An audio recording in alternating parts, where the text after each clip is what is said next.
name's Melody Nelson, and I've got you here to talk to you about basically using your resume, your paper resume, and taking it online.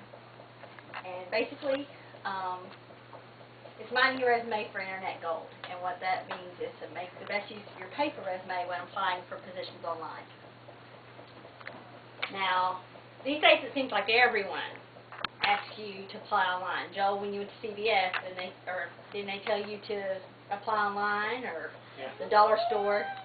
Professional positions, if you're going for an internship, if you're trying to get into a specific program at school, even fast food jobs, everybody asks you to go online.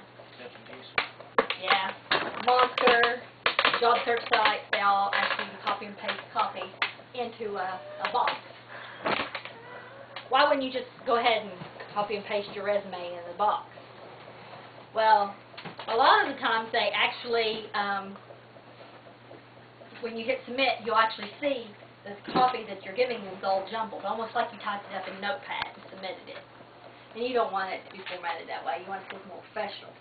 Plus, you lose the ability to link to important items within your document, within your resume. And you want your resume to put your best foot forward and get you an interview for that job.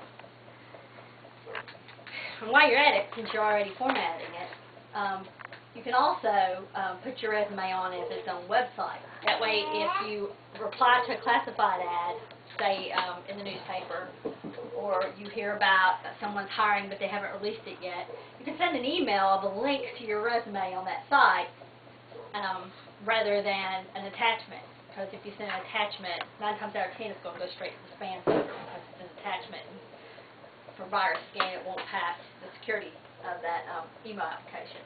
Also, if you post your resume online as its own site, headhunters can come and find you rather than you going out and trying to find a job, and that is always nice.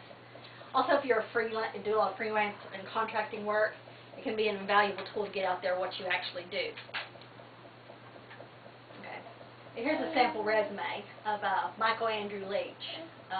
He's worked a lot of places and lived in Japan and White Sulphur Springs and several places that perhaps everyday people in Ashland, Kentucky would know about at all. If you were interviewing Mike for a job at Walmart, you'd notice by your resume that he hasn't worked for Walmart before, but he has worked at Costco. He lived in Japan for several years. He even worked as an English teacher for a little bit. You know, how similar is Costco to Walmart, you might wonder if you were the interviewing manager. And where in the world is White Sulphur Springs, where Michael used to live? Well, interviewers have just as much problem as you do going into an interview, breaking that ice. And if they have a little bit of background information, then they have something to open up a conversation. Oh, I used to be stationed in Japan. You know, I see that, you know, you was kind of close to the base when you lived there. So you know more than one language. You used to actually work as an English teacher. Plus it gives the interviewer a pretty good working knowledge of the work background.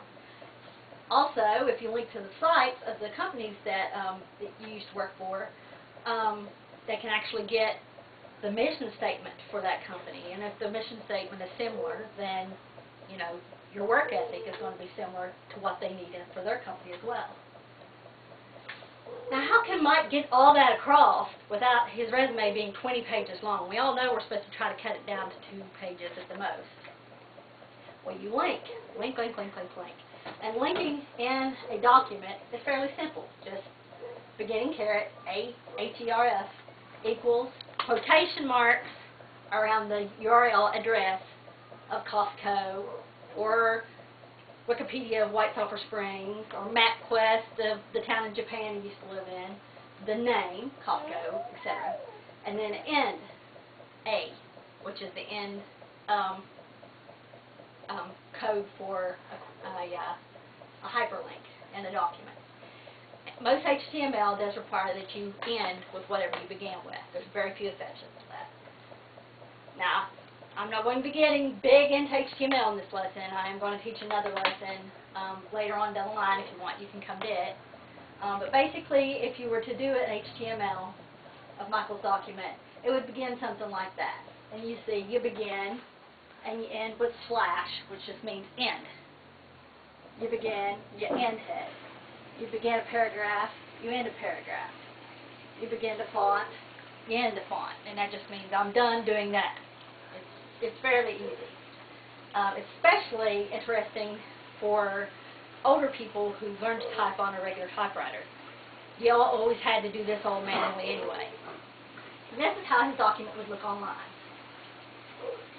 Now, your resume plus simple HTML means you're taking your resume global. Basically, some of the HTML has been provided to you. You can look that over. If you want, you can attend the class that I'm teaching later, but most of it you can teach yourself how to do. It's not very complicated at all. Despite a lot of people's misgivings, it's fairly cheap to host a website. And as a matter of fact, most of your internet service providers provide you with a small bit of space, which is ample to host a resume. Now, what other items could you put on the site to power up your resume? Sky's the limit, basically. You can make a PDF with an explanation of all the classes you took while you were in college. You can put it in your own words, or if your college allows, you can actually, use the actual words from the catalog. You'll want to check with your college with that, or your high school. You can add a link to a PDF of past projects you have completed, grants you've written for, maybe call for entries or call for proposals or proposals themselves, maybe a workup of some, references of jobs you've completed. I wouldn't put personal references in this because, again, you don't want to skip over that interview phase. You want to entice someone to interview. Links to websites you've designed, a link to a company mission statement, again, to link that to the job you're currently applying for. What not to use. You don't want to use it's not a profile page. You don't want to be too personal. No pictures of your kids or your dogs. Keep the background professional and sleek. You wouldn't hand an HR professional a hot pink resume with a bunch of birds all over it. You wouldn't link to your MySpace or your Facebook. There'll be plenty of time to exchange, those kind of information once you're hired with your coworkers. In conclusion, we don't want, we want your resume to be your first contact, your introduction to the HR professional. We want it to be our first step in the door. Here I am. And you want to entice the HR professional to call you for that interview, even if they're across the globe in California and want to do a phone interview. We want to give them enough information to pique their interest, right, without giving them too much information for them to make a decision before they've ever even interviewed you or spoken with you about the information that's on your resume. It's not, your resume is not the interview happening. The resume is making the interview happen. So it's important to keep that in mind. Any questions? No. Nope. If, I know you've taken a lot of pictures. Would you, save a copy of those and link them on your resume if you were going for a job doing photography, you think? I'd like to.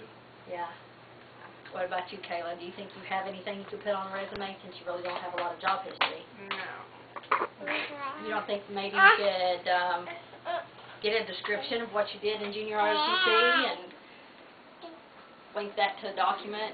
Somebody says, I couldn't do all that. There's no way that I could do all that physical activity. They look at you and think you're a little bitty thing. You can't do all that.